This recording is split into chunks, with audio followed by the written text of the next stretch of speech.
السلام عليكم ورحمة الله وبركاته. أصدقاء عاملين إيه؟ معكم أحمد عصام في حلقة جديدة النهاردة. حلقتنا النهاردة عدها وكتبها الكاتبة ريتا فينوس، حابب أشكرها جدا. سهرتنا الليلة هتكون مختلفة وفريدة. السهرة هتحتوي على مجموعة من التجارب الحقيقية اللي عاشها بعض الأصدقاء. ومن غير ما نطول عليكم في المقدمة، خلونا ندخل في أول تجربة على طول، واللي بعتتها لنا الصديقة نور إسماعيل. نور بتقول: السلام عليكم ورحمة الله وبركاته. أنا اسمي نور إسماعيل، عندي 38 سنة، أم البنتين. زوجي توفى من 4 سنين، وبعد وفاته رجعت بيت أهلي عشان أعيش معاهم. بصراحة وضع أهلي المادي كان على قده، فكانت الناس اللي حالتهم المادية مرتاحة بيتصدقوا علينا بشوية فلوس وساعات هدوم مستعملة. فاللي حصل يومها إن جارتنا جابت لي شوية هدوم للبنات وليا كمان، وبين الهدوم كان فيه فستان جديد لونه أحمر. وللأمانة الهدوم كانت جديدة ونضيفة ومفيش فيها أي مشكلة، ورغم كده أنا غسلتهم تاني واستعملتهم كلهم ما عدا الفستان اللي كان على مقاسي بالظبط. أنا خبيته في الدولاب لأنه ما كانش يتلبس في البيت. عدى حوالي شهر، كل الأمور كانت ماشية تمام، بس بعد الشهر ده أنا حياتي حرفيا بقت جحيم. وده حصل لما رحت حفلة خطوبة لحد قريبنا، وفي الحفلة دي أنا كنت لابسة نفس الفستان. كنت طول وقت الحفلة حاسة بلمسات في جسمي، كأن في حد بيلمسني أو يزقني بعنف، ولما بص ما لقيش حاجة أو حد ورايا. حاولت مركزش وقلت ممكن واحدة من اللي في الحفلة دي بتهزر معايا أو حاجة. وبعد ما الحفلة خلصت أنا رجعت البيت، غيرت الفستان وغيرت للبنات ونيمتهم، وبعد ما ناموا أنا نمت جنبهم من التعب. اللي حصل ليلتها إني شفت منام غريب جدا، وفي نفس الوقت كنت حاسة إنه حقيقي من كتر واقعيته الغير مفهومة. أنا شفت نفسي واقفة على حافة وادي عميق، كنت باصة تحت وفي صوت بيطلب مني إن أنط وما أخافش. كنت مترددة لحد ما في حد زقني من فوق ووقعت. لما وقعت وقبل ما أوصل لنهاية الوادي صحيت، ولحد هنا والأمور عادية. يعني أكيد أغلب الناس شافت منام زي ده، بس اللي ما كانش عادي في يومها هو اللي حصل بعد ما رجعت نمت، أو شبه نمت. بصراحة كل اللي شفته كنت شايفاه وأنا شبه صاحية، كنت مشلولة بس شايفة كل حاجة في قمة الوضوح. أنا شفت نفسي ممددة على الأرض في أسفل الوادي، زي ما يكون في تكملة للحلم الأولاني، أو كأني في مشهد فيلم طلعت فيه فاصل ورجعت له تاني. قمت أتمشى جوه الوادي، وهنا ظهر قدامي كرسي مصنوع من الحجر، وفي شخص قاعد عليه. كان شخص كأنه ملك. الشخص ده قام وقرب من ناحيتي ومسك ايدي وقال لي: اتأخرت ليه؟ ولادك مستنيين وصولك من زمان. الشاب ده قال الجملة دي في المنام وهو مبتسم وبيشاور على شماله. لما انا بصيت للحتة اللي شاور عليها انا شفت كمية خنازير فظيعة. المشكلة ما كانتش هنا، المشكلة اني رحت للخنازير دي وانا مبسوطة ولا كأني فعلا شفت ولادي. كنت بمسح عليهم، واحد منهم وشه كان شبه واحدة من بناتي، كان طول المنام بينادي عليا ويقول لي يا ماما، لحد ما صحيت على صوت بنتي وهي بتصحيني وتقول لي: ماما اصحي، انت بتكلمي مين؟ صحيت وانا فاكرة الحلم بالملي، ورجعت بصيت لبنتي وشها كأنه وش خنزير. اترعبت وشغلت النور بسرعة، بصيت لها تاني ملامحها رجعت عادية. هنا انا توقعت ان ده كان تأثير الحلم، وكان تقريبا اغرب حلم اشوفه، بس اللي لفت نظري فيه هو اني كنت لابسه الفستان اياه اللي اخدته من جارتي. المهم انا قلت ان الموضوع اني اتكلم وانا نايمه ده عادي وياما بيحصل مع ناس كتير، وبيني وبينكم نسيت كل اللي جرى في الليله دي. بس تاني يوم بقى اتكرر نفس الموضوع في المنام تاني، وبرضه كنت لابسه نفس الفستان. والتاني مره انا شفت نفسي وسط الخنازير وراجل بيقول لي ان دول ولادي. لما المنام اتكرر وفزيت منه وقمت اتوضيت وصليت ركعتين، وبعدها رجعت نمت تاني. بس يا ريتني ما نمت، انا حرفيا كنت هموت. شفت نفسي بجري في مكان مفتوح اشبه بارض خاليه ما فيهاش ضوء قمر، وفي خنازير بتجري ورايا عايزه تموتني، لحد ما وقعت بعدها وصحيت. اول ما فتحت لمحت خيال شخص واقف عند راسي ورافع ايديه لفوق، واول ما ركزت معاه اختفى. ومع الايام اصبح يتكرر ظهور الخيال ده في اوضتي وبشكل متكرر. كنت فاكرة انه بيظهر ليا بس، لكن اتضح انه بيظهر لكل اللي في البيت حتى لبناتي. الموضوع ضايقني لدرجة اني ابتديت اشغل قرآن، وده زود الموضوع. ابتديت اصحى الاقي خرافيش في جسمي مش معلوم مصدرها. ده غير اني ابتديت اتكلم وانا نايمة لدرجة ان مرة بنتي صحتني وضربتها من غير ما احس. ولما صحيت الصبح عين بنتي كانت وارمة من شدة الضربة. عدت فترة وبقيت مش بفتكر حاجات كتير بعملها خاصة بالليل. بس أغرب موقف حصل لي لما صحيت ولقيت نفسي نايمة بالفستان الأحمر. ما كنتش عارفة امتى وازاي لبسته، وهنا كان لازم أعرف ايه اللي بيحصل لي بالظبط. حكيت لأمي كل حاجة هي وأخويا، وخدوني وراحوا لشيخ في المنطقة. هو بصراحة كان شيخ مسجد، يعني ما كانش راقي أو معالج، لكن كتر خيره ما امتنعش خالص يساعدني. أول ما وصلت لبيت الشيخ حسيت زي ما كنت داخلة أوضة إعدام.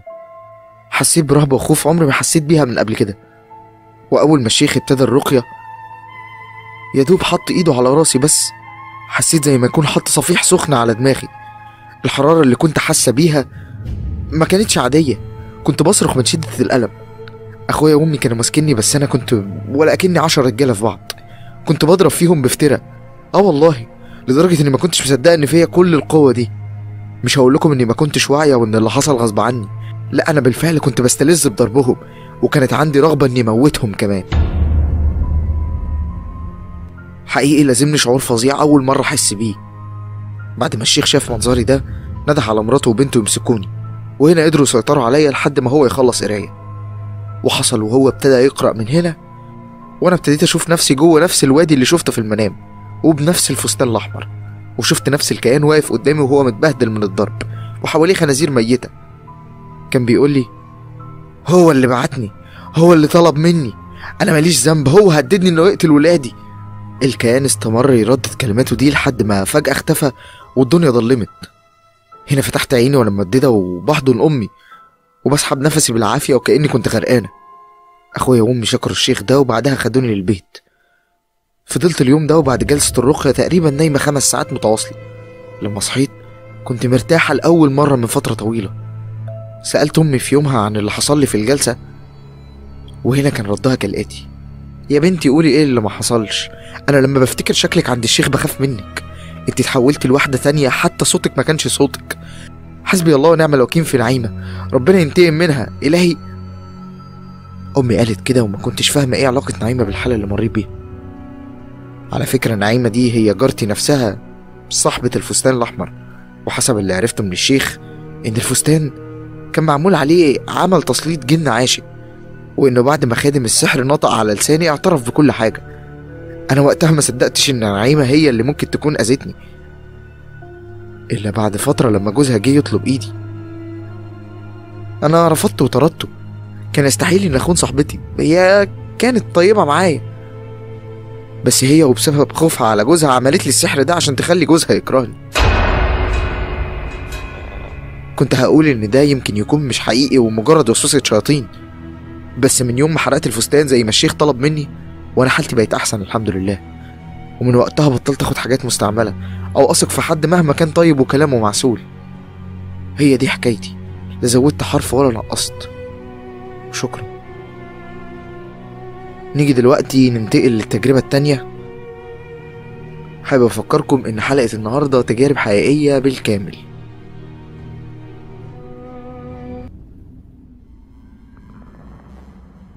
التجربة التانية النهاردة للصديق المحترم عمر، واللي بيقول في حكايته: الجن كائنات لطيفة، وما تستغربش كلامي ده، أيوة هي فعلا كائنات لطيفة طول ما انت بعيد عنها، إنما لو عملت زيي وقربت منها أكيد هتشوف الويل. بداية قصتي لما رحت الزيارة لبيت خالي، وخالي ده كان شخص عاشق لقراءة الكتب بكل أنواعها وأشكالها، والهوس بتاعه ده خلاه يقرأ المحظور. أيوة زي ما بقولكم كده، خالي قرأ اللي ما كانش ينفع يتقرأ. هو راح جايب كتب روحانية وبدأ يقرأ فيها، بس الغريب إنه خالي ما حصلش معاه أي حاجة غامضة أو مرعبة. أنا قلت إن ده يمكن بسبب عدم قناعته بوجود الجن أصلا، أو يمكن عشان خالي بيؤمن بس بالأمور المادية والملموسة. كنت لما بكلمه عن الجن يفضل يضحك ويقول لي: روح يا ابني اقرأ كتاب علمي ينفعك، بدل ما تكلمني في المواضيع الخيالية التافهة دي، اللي ملهاش 60 لازمة. وقتها بصراحة أنا سمعت كلامه ورحت ناحية المكتبة الخاصة بيه وبدأت أدور بين الكتب الكتيرة عن أي كتاب أقرأ فيه، واخترت كتاب مشهور من زمان كان نفسي أقراه، وهو كتاب شمس المعارف الكبرى. للأمانة الكتاب كان نسخة حديثة، يعني لا كان قديم ولا ورقه بني ولا معفرط زي ما بنسمع في باقي القصص. المهم أنا في يومها أخدت الكتاب ورجعت لبيتنا، وبصراحة أنا ركنته على جنبه وفضل في مكانه يوم واتنين وتلاتة، لحد ما في يوم بالليل معرفتش أنام، وهنا قررت أقرأ الكتاب. وحصل وفتحت الكتاب، وطبعا أول ورقتين تلاتة تحسسك إنك بتقرأ كتاب ديني مفيش فيه أي مشاكل، لكن مع الاستمرار في القراية هتلاقي معلومات كتيرة جدا عن فضل بعض السور القرآنية وأسرار الأرقام والحروف والعهود السليمانية وحاجات تانية يستحسن إني مذكرهاش. أخدني الشغف وخلصت الكتاب كله في نفس الليلة. بعد ما خلصت قراية حسيت بصداع، وطبعا الموضوع ده كان طبيعي، يعني حد فضل سهران أكيد هحس بصداع، يعني عادي، ده بسبب قلة النوم. قمت اتوضيت وصليت الفجر ورحت نمت، وكانت كل حاجة طبيعية لحد تاني يوم بالليل لما مددت عشان أنام. كنت كل لما أغمض عيني أشوف كتاب شمس المعارف وافتكر كل ورقة مكتوب فيها إيه، والطرق المذكورة كنت فاكر كل حرف فيها حتى رقم الصفحة ومحتواها. أنا قمت كده وأخدت الكتاب اللي كان في الدرج جنب سريري، وفتحت على صفحة معينة كنت مخمن اللي هيظهر في الصفحة دي، وفعلا أول ما فتحتها لقيت نفس الكلام اللي تخيلته أو اللي افتكرته موجود زي ما هو في الصفحة دي. كنت مستغرب نفسي ازاي حفظت الكتاب كله من أول مرة أقرأه فيها. الموضوع كان غريب بالنسبة لي وأول مرة يحصل، يعني لما جربت أقرأ كتاب عادي ما كنتش بحفظ منه حاجة، لكن شمس المعارف كنت حافظ كل محتوياته عن ظهر قلب. كان نفسي الموضوع ده يوقف معايا لحد النقطة دي وبس، لكن للأسف ده ما حصلش. أنا وبعد فترة ابتدت تحصل معايا شوية عوارض، منها إن أتكلم وأنا نايم، وما كانش كلام عادي، لا ده كان فضايح ناس أعرفهم. واستمرت معايا الحالة دي لحد ما في يوم رحت مع أبويا وأمي وأخويا خالد عشان نخطب له بنت اسمها هالة، هو كان معجب بيها جدا.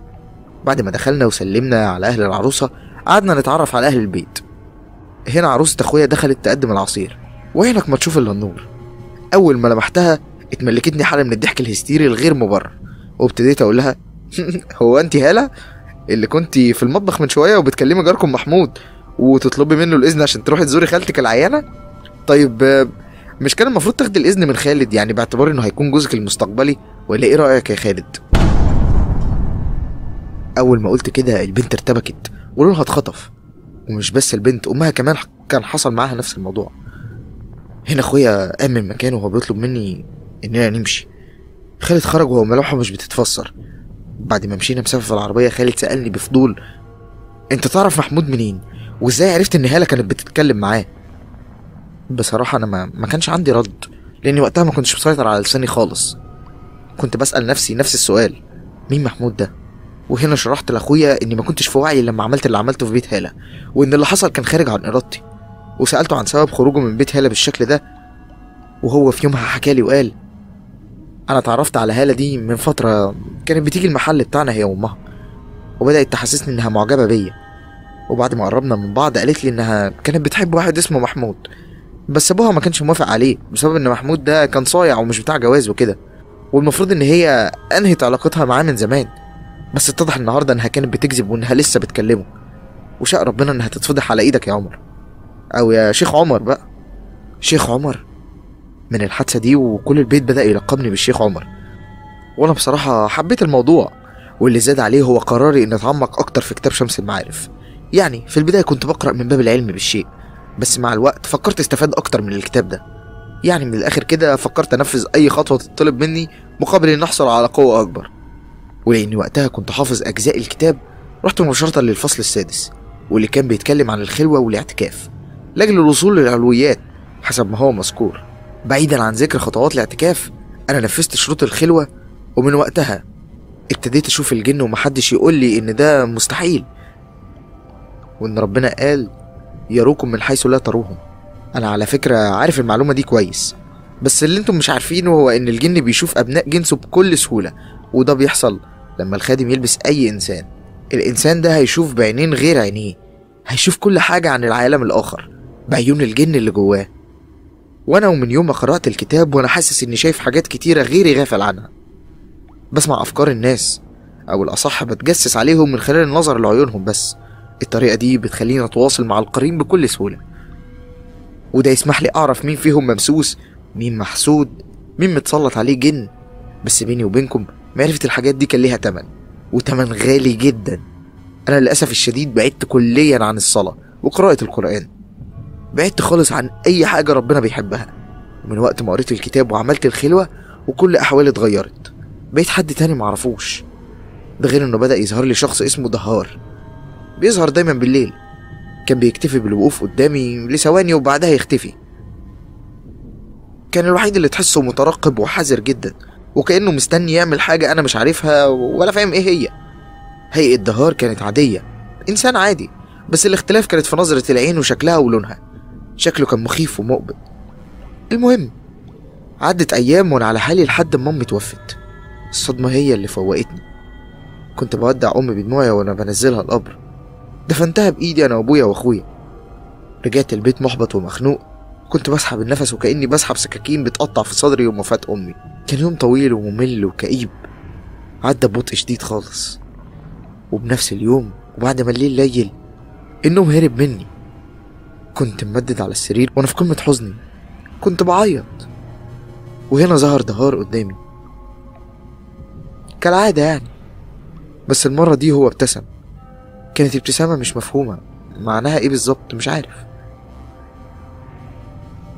بعد ما ظهوره استمر لثواني اختفى تاني، وأول ما اختفى أنا قمت ناحية الدولاب، طلعت كتاب شمس المعارف وبدأت أقطع فيه من غير ما أعرف أفهم ايه سبب رغبتي دي. بس وقتها أنا كنت تعبان قوي، كنت عايز أعمل أي حاجة ممكن تريحني شوية. دخلت بعدها الحمام، اتوضيت، وأنا بتوضى حسيت إن جلد إيديا ووشي بيحرقني، يعني تحس أكنك بتغسل جلد محروق بمية سخنة. كان شعور مؤلم وأول مرة يحصل لي.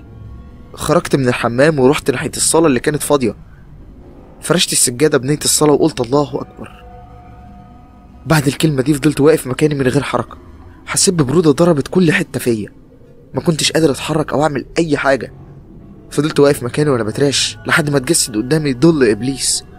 أيوة، ظل إبليس نفسه، نفس شكل مجسم عبدة الشيطان بنفس الهيئة. بعدها سمعت صوت بيقولي إياك تفكر تنقض العهد والميثاق. تأكد إن اللي عملته ما كانش لعبة أو تجربة ممكن تنسحب منها في أي وقت. أنت بعت وأنا اشتريت، فلو عايز تعيش بسلام خليك زي ما أنت وشيل الخرقة اللي فرشتها على الأرض دي. فتحت عيني وأنا على سريري وشكلي كنت بحلم. بصيت على شمالي وأنا بشوف ظل مر من قدامي بسرعة. قمت من سريري بصعوبة وجسمي كان تقيل كأني واخد بنج، ورحت ناحية الدولاب وفتحته، وهنا شفت الكتاب زي ما هو. كان عندي شعور قوي إن اللي شفته من شوية ما كانش حلم، مستحيل يكون حلم. من الليلة دي بقيت لما بسمع الأذان بحط إيدي على ودني وأنا بحاول أمنع الصوت يدخل لدماغي. محدش عارف كمية الألم اللي كنت بحسها وأنا بسمع كلمة الله أكبر. عارفين، حتى وأنا برددها دلوقتي حاسس كأن في نار بتولع في صدري من جوه. شعور فظيع. سؤالي ليكم، يا ترى هو أنا بقيت ساحر دلوقتي؟ يعني لو مت فجأة هدخل النار؟ أنا مش عارف أنسحب، خايف لو تبت ونفذت اللي في دماغي أخسر الناس اللي بحبهم. أنا مش قد الخطوة دي، وبجد محتاج نصيحة أو فكرة. أنا خايف إن أموت كافر، وفي نفس الوقت خايف أتوب والشيطان ينتقم مني. عارفين، وأنا بكتب حكايتي دلوقتي حاسس بصابع إيد بتضغط على رقبتي. أنا معاناتي زادت من وقت ما فكرت أتوب، وكمان أنا عرفت إن إيه هي وظيفة دهار، وعرفت إيه سبب وجوده. دهار بدأ يسيب ليا كوابيس بشعة، يعني كل لما أكلم نفسي وأقول خلاص قررت أحرق الكتاب وأنسى كل حاجة مرتبطة بيه، يظهر دهار وهو غضبان. بعدها ليلتي تعدي زي الزفت، بصحى من كابوس وأخش في التاني، وأنا باخد نفسي بصعوبة وكأني مش نايم، كأني في سكرات الموت. ساعات بشوف حد في الحلم وهو بيقطع في لحم عيلتي أو بيحرقهم، وساعات أشوف أمي وهي ماسكة منشار وبتجري ورايا عشان تقطعني بيه. كوابيس كتيرة مش مفهومة، وكان آخرها هو وجود كائن أسطوري كان بياكل في أخويا خالد، وأنا متربط قدامه ومش عارف أعمل حاجة. صحيت مفزوع وخفت ارجع انام تاني. انا تعبت بجد وعايز حل. هي دي حكايتي. يا ريت تساعدوني، ساعدوني قبل ما اموت كافر. ارجوكم قولولي اعمل ايه او اتصرف ازاي.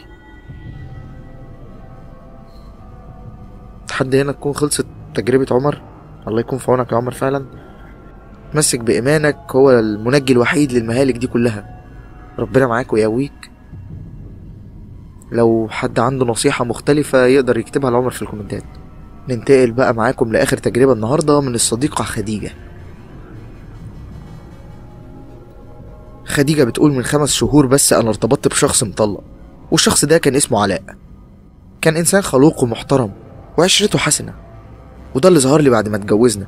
بس الحاجة الوحيدة الغريبة والمريبة في علاقتي معاه إن علاء كان كل يوم سبت ينام في أوضة لوحده، أوضة بتبقى محرمة عليا وما ينفعش أدخلها خالص. ما كنتش فاهمة السبب، وكنت لما بسأله كان بيتوه في الكلام. ساعات يقول لي أنا متعود على كده من زمان، وساعات يقول لي أصل يوم السبت يعتبر أجازة ليا من الحياة الزوجية، وحاجات غير مفهومة بالنسبة لي تماما. لحد ما في يوم فاض بيا وقررت إن أعرف سر الموضوع ده. عملت نسخة من مفتاح الأوضة، والموضوع ما كانش سهل، بس عملته من غير ما علاء يحس، واستنيت يوم السبت. وبعد بداية الأسبوع علاء زي العادة دخل الأوضة المشؤومة عشان ينام، وبعد 1.5 ساعة من دخوله قربت من الباب وأنا بحاول أدخل عليه. هنا سمعت صوت ست بتضحك وهي بتتكلم مع علاء. كان صوت أنثوي ناعم، كانوا مندمجين في الكلام وهو كان بيتغزل فيها بكلام عمري ما سمعته منه، رغم إننا المفروض حبينا بعض أقل من سنة تقريبا. كنت طول ما أنا سامع كلامه ده عمال بغلي من جوايا، ما استحملتش أكتر وفتحت الباب ودخلت. وهنا كانت الصدمة، لقيت جوزي نايم على الأرض وبيتكلم ويضحك كأنه بيشوف حلم. فضلت بصاله وأنا مش قادر أفهم هو ماله وإيه اللي نيمه كده على الأرض. بس فجأة علاء فتح عينيه وبصلي بنظرة غضب وكره أول مرة أشوفها. بعدها قال لي بصوت مش صوته، كان نفس صوت الست اللي سمعتها معاه في الأوضة. قالت: انت ازاي سمحت لنفسك تدخلي علينا الأوضة كده من غير أي استئذان؟ اطلعي بره، خلاص انت مالكيش قاعدة معانا في البيت وهتمشي للأبد زيك زي غيرك. علاء سحبني من ايدي وطلعني بره البيت. الدنيا كانت ليل وانا كنت خايفة. فضلت واقفة قدام الباب بطلب منه يفتح لي وهو ولا هنا. بعد ما يئست منه رحت للجيران وطلبت من جارتي وجوزها انهم يوصلوني بيت اهلي. طبعا وقتها هم اشفقوا عليا وطلبوا مني ان ابات عندهم، بس رفضت ابات عند راجل غريب. عشان كده هم اخدوني البيت اهلي في نص الليل. وعرفت منهم ان التصرف اللي عمله علاء ده عمله كمان مع مراته الاولى في نفس التفاصيل. هو طردها نص الليل واهلها قرروا انه لا يمكن ترجع له تاني لانه مختل. ودلوقتي انا عايز رايكم، اعمل زي مراته الاولى ولا استحمل واحاول افهم مشكلته ايه؟ البعض قال لي ان جوزي عليه جنيه عشقه، وحد تاني قال لي ان عنده انفصام. وانا بصراحه مش عارفه ايه اللي عند جوزي بالظبط وايه سر الاوضه دي. بجد يا ريت لو حد عنده معلومه يفيدني، هكون ممتنه ليه وشاكره فضله جدا. اختكم خديجه. يا ريت كل اللي سمع حكايه خديجه يقول لها وحسب وجهه نظره ايه اللي بيعاني منه جوزها علاء، وايه الحل في رايكم. هنستنى تعليقاتكم بكل تاكيد. ولحد هنا تكون خلصت حلقه النهارده. حابب اشكر ريتا فينوس على اعدادها للحلقه. كنت انا معاكم احمد عصام. متنسوش تنضموا للجروب بتاعنا على فيسبوك، هتلاقوه تحت في الديسكريبشن. ولو انت مش مشترك اشترك في القناه وفعل زر الجرس عشان يوصلك كل جديد. ولو الفيديو عجبك ما تنساش تحط لايك. واي حد عنده قصه حقيقيه حابب يحكيها او قصه من تاليفه يقدر يبعت لي على الاكونت الشخصي برضه، هتلاقوه تحت في الديسكريبشن. تصبحوا على خير.